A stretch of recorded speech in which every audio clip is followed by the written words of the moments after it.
We are continuing to follow a range of stories for you tonight. First up, several state and local agencies were out at Madison Lake in Trotwood this afternoon. This is a bird's eye view of that scene from our Dayton 24/7 Now Sky View. Trotwood Police, ODNR, and BCI were all there on scene.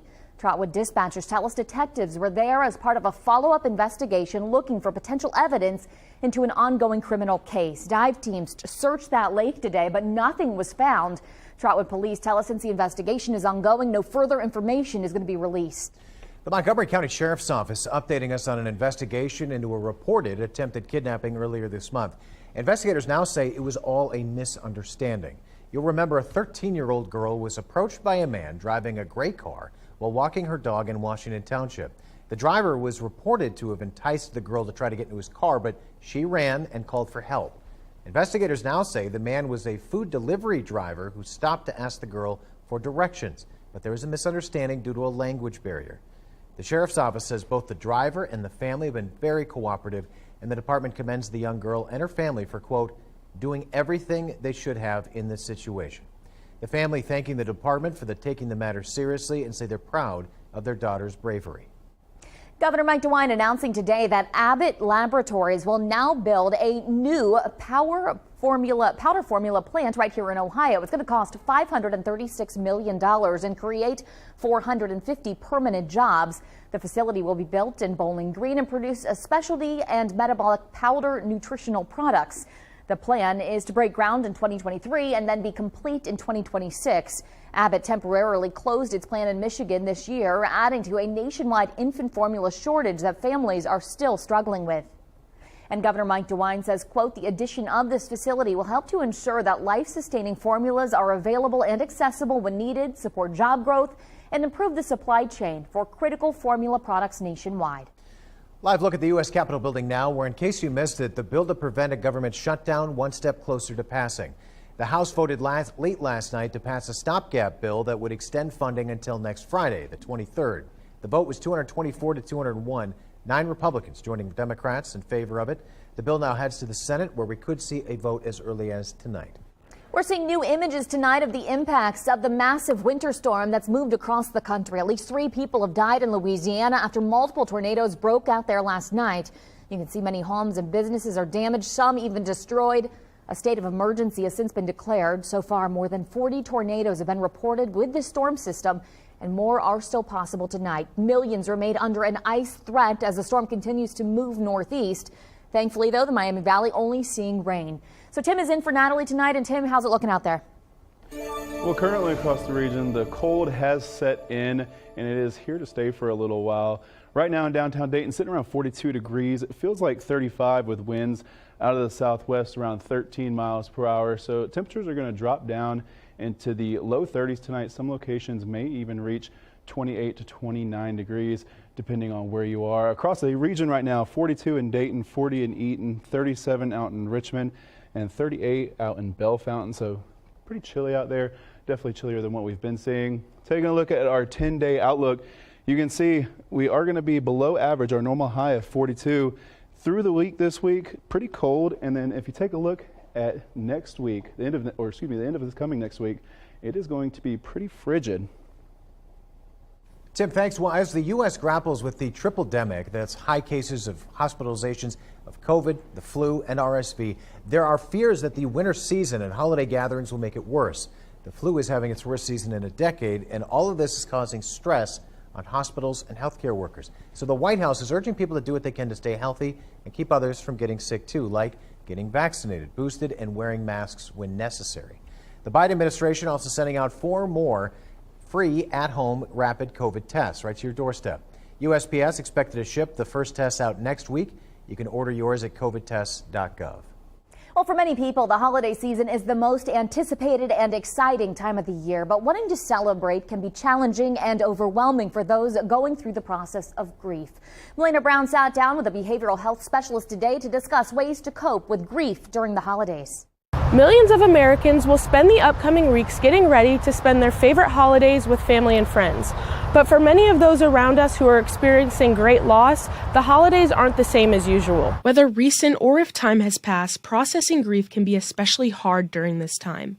Emily Riggs, a therapist for Kettering Health, says the holidays have a way of putting a spotlight on our losses, and many emotions can be felt. A lot of times, yes, there's sadness, of course, right? That's what we always associate with grief. But there can be anger, fear, guilt, even remorse at perhaps things unsaid or actions undone. So what can we do?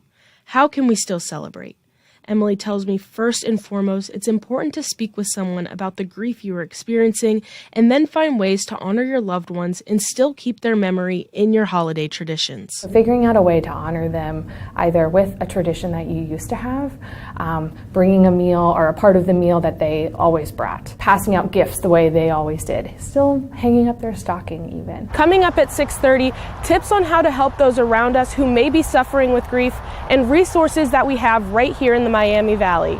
For Dayton 24/7 Now, Milena Brown. If you need help, you can always reach out to Adamus. The Miami Valley Warm Line offers free, confidential mental and behavioral health support. It can connect you to mental health and substance use disorder community resources too. It's available Monday through Friday from 11 a.m. to 7 p.m. Just call 937-528-7777. But it's important to remember it's not a hotline. If you need immediate mental health or substance abuse help, you can call the Crisis Now hotline instead. It's available 24/7 at 833-580-CALL. And if your child needs some extra support, On Our Sleeves is a nationwide movement to break the silence surrounding children's mental health. They want to give free, evidence-informed resources to every community across the country to break stigmas and educate families and advocates. There are resources for educators, parents, and the community there. Learn more at childrensdayton.org/onyoursleeves. All right, the federal government now joining several states in looking to ban TikTok. Adam is at the Now Desk, so how would this ban work? Well, it only affect government employees' devices. The U.S. Senate passed legislation last night to make that ban, but it still has to pass the House and then be signed by the president. The short-form video app has more than 1 billion users worldwide. There are fears, though, that the Chinese government could misuse consumers' data. ByteDance, the company behind TikTok, says the Senate proposal does nothing to advance U.S. national security interests. More than half a dozen, though, states, including Georgia, have banned using TikTok on state-issued devices. We'd like to know what you think. Should the U.S. government ban TikTok for users in the country? Let us know your thoughts. You can vote right now at Dayton247now.com. You'll find that poll under the Question of the Day heading in the News tab. An Ohio bill now heading to Governor DeWine's desk looks to crack down on distracted drivers. Senate Bill 288 would make it a primary offense to hold and look at your phone while driving. If your phone is mounted, it's going to be okay. Now, the bill does include safeguards for people who get pulled over. You have the right to say no if police ask to see your phone, and if your car is stopped, you can use your phone and look at it. Governor DeWine is expected to sign the legislation, after which there's going to be 6 months of distracted driving education and warnings before the law would be officially implemented. After that, you could get one more chance to avoid a fine by taking a class. Mail thefts, they are still happening across the country, and the Miami Valley not exempt. The Kettering Police Department has some advice to make sure your Christmas gifts get to their intended recipients. First, don't use outdoor mail drop boxes at the post office. Instead, give your mail to a mail carrier or use the drop boxes inside the post office. And if you see any suspicious activity, contact Kettering Police, 937-296-2555. Police departments all over the state, they are seeing the same problem, and that is recruitment. Up next, what's ahead for that new year? Up next, I'll have more on the possibility of some snow showers. Taking a look at Dayton 24/7 Now.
Weather Window, presented by the National Weather Desk. The snow finally stopped falling in Utah, but not before leaving scenes like this across the region.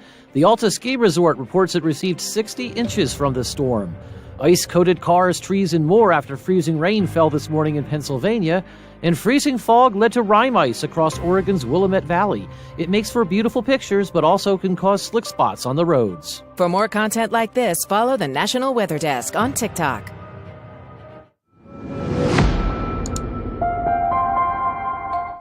A Fairfield County judge is temporarily blocking a new gun control ordinance by the city of Columbus. The ruling came out just a few hours ago. Tom Bosco breaks down the newest fight over guns. Ohio's Attorney General claiming victory tonight, but this is not the final ruling on that. It will likely end up at the Ohio Supreme Court as the city of Columbus butting heads with the state when it comes to gun control. A Fairfield County judge now has put a temporary freeze on the city of Columbus gun control law. Now, the city of Columbus recently voted to ban high-capacity magazines for guns, to mandate gun locks, and to stop straw man purchases. Attorney General Dave Yost requested that stay.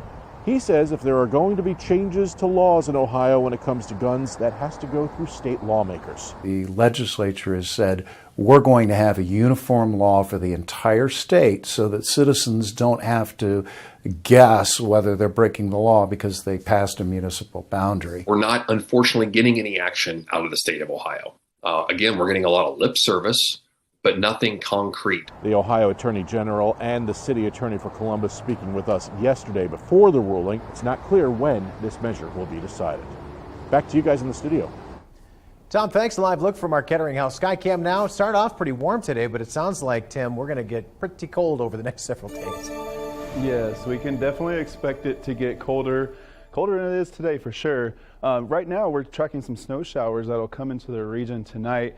We do have the chance for some scattered flurries on Friday and Saturday, looking like a better chance on Friday, but there still is the possibility for some on Saturday as well. And the cold that has arrived is here to stay, and I hate to say it, but it's probably just going to get worse into next week. So taking a look at your next weather maker, late tonight and into the early morning hours, you can see we do have some snow bands moving into the region. We're not expecting crazy accumulation from this, maybe 1/10 of an inch in spots where the heavier bands set up. But this will move through the region. Temperatures are going to be in the mid to low 30s. Moving through the day, Friday afternoon, we're going to have some clearing first thing in the morning Friday, and then heading into the afternoon and evening hours, clouds are going to build back in, and once again, we do have those chances for some scattered snow showers. Temperatures right around 30 degrees at that time, and then by 8 a.m., temperatures are going to be in the 20s. I'll have more coming up.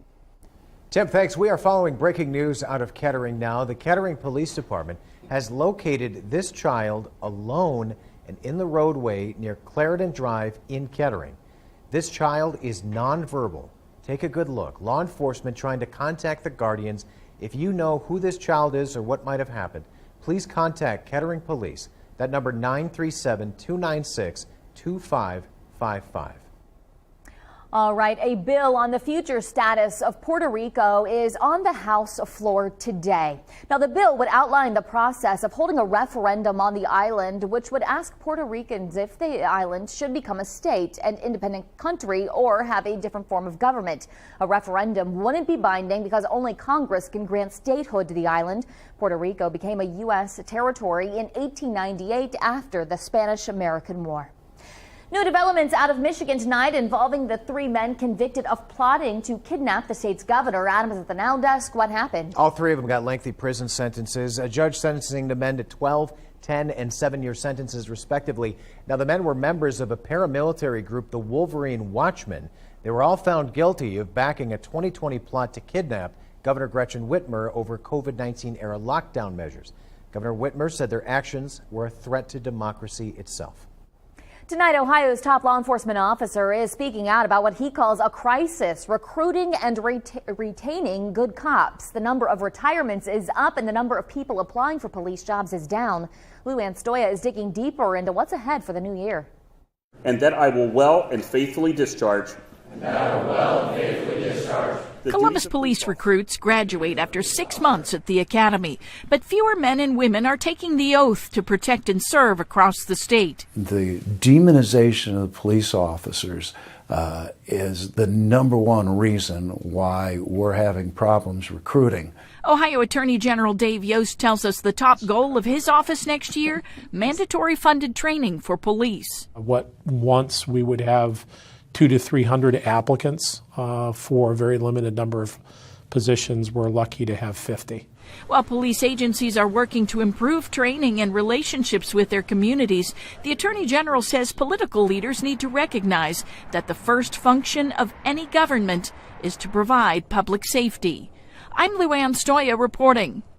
The House has passed a bill to fund training for police officers to respond to mental health encounters. The bill passed 264 to 162, with many Republicans joining the Democratic majority.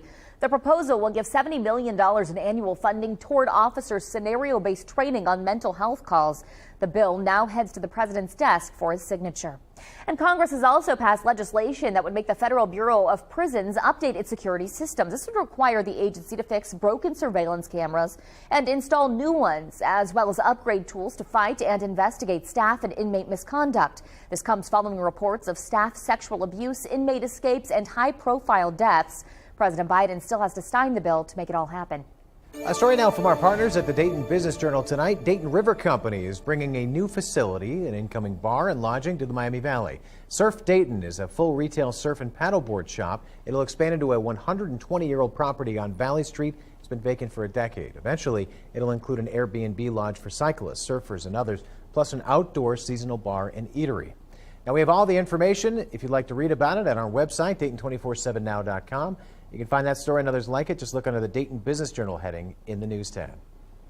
University of Dayton men's basketball is headed to Chicago Saturday night when they take on Wyoming. But this week was finals week for the school. The players, they acknowledge there's a lot to keep in mind over the next few days. But one player says it was not difficult for him to manage this week's schedule.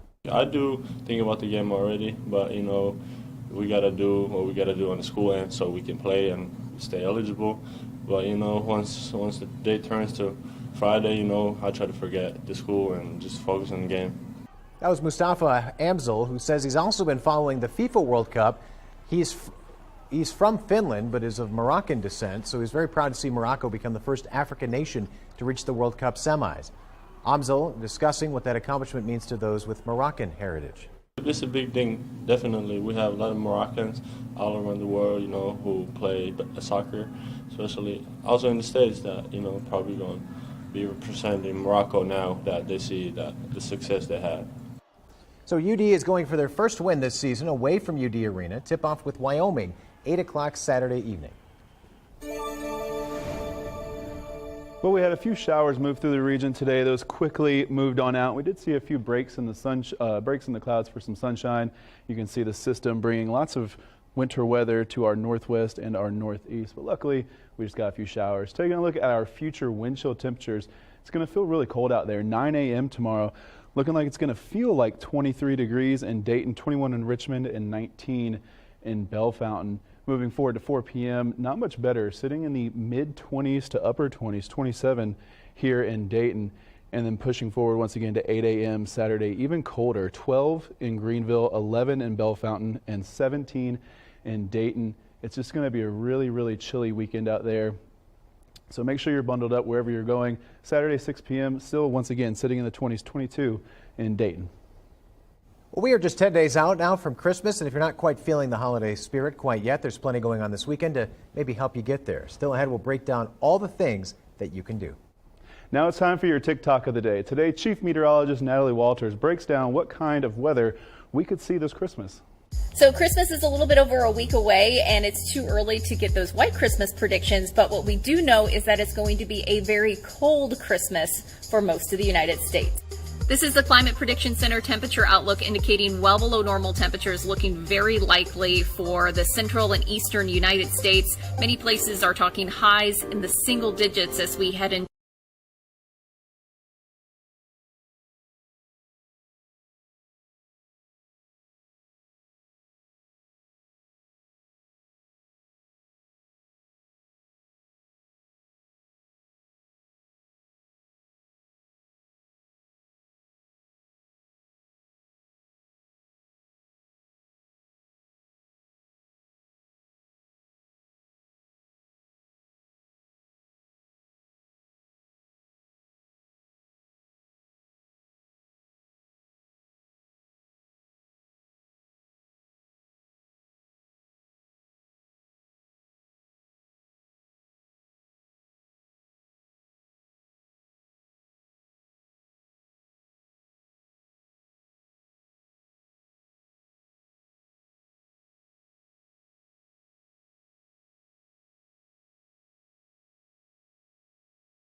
The Dayton 24/7 Now News app, brought to you by the Jeff Schmidt Auto Group.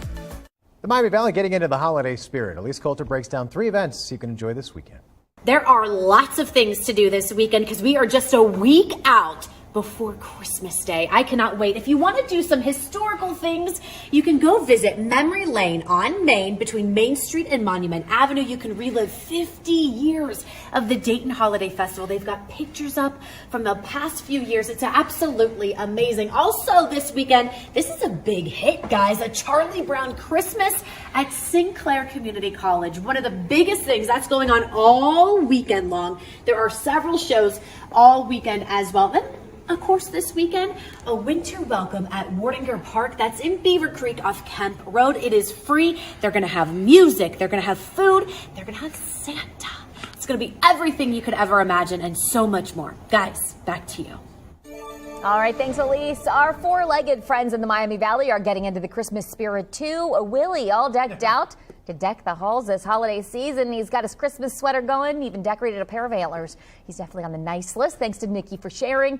And Chip, being a little bit more of a Grinch here. Check out that face. Okay. According to his mom, Mary, he's not so happy. Thanks so much for sending this in. And we want to see how you're celebrating the holidays. If you have something to share, grab your phone and scan this QR code. That's going to take you right to our Chime In page, and you can upload your photos or videos right to us.